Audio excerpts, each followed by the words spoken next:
President Robert G. Mugabe, a President of the Republic of Zimbabwe, and I invite him to the lectern.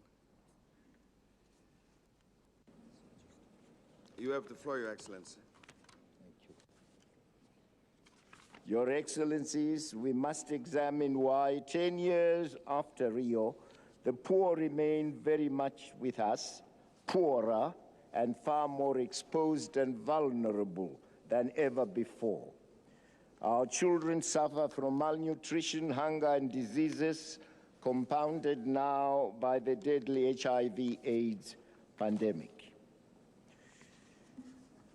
The betrayal of the collective agenda we set ourselves at Rio is a compelling manifestation of bad global governance, lack of real political will by the North, and a total absence of a just rule of law in international affairs.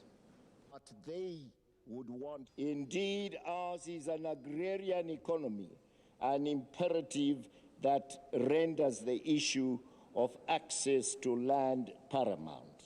In our situation, Mr. President, this fundamental question has pitted the black majority, who are the right holders and therefore primary stakeholders to our land, against an obdurate and internationally well-connected racial minority, largely of British descent, and brought in and sustained by British colonialism, now being supported and manipulated by the Blair government.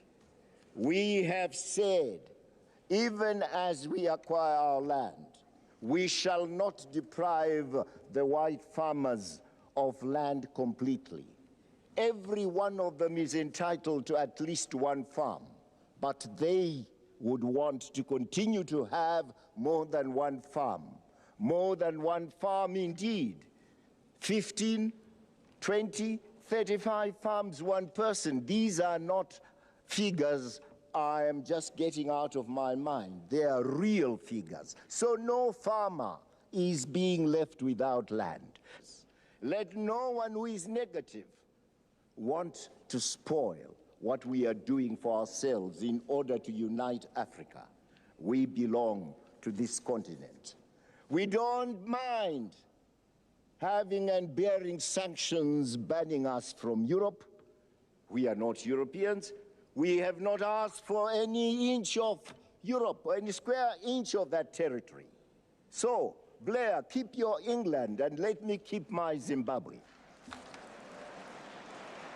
Mr. Chairman, having said that, may I say, people must always come first in any process of sustainable development. And let our Africans come first in the development of Africa, not as puppets, not as beggars, but as a sovereign people. I thank you.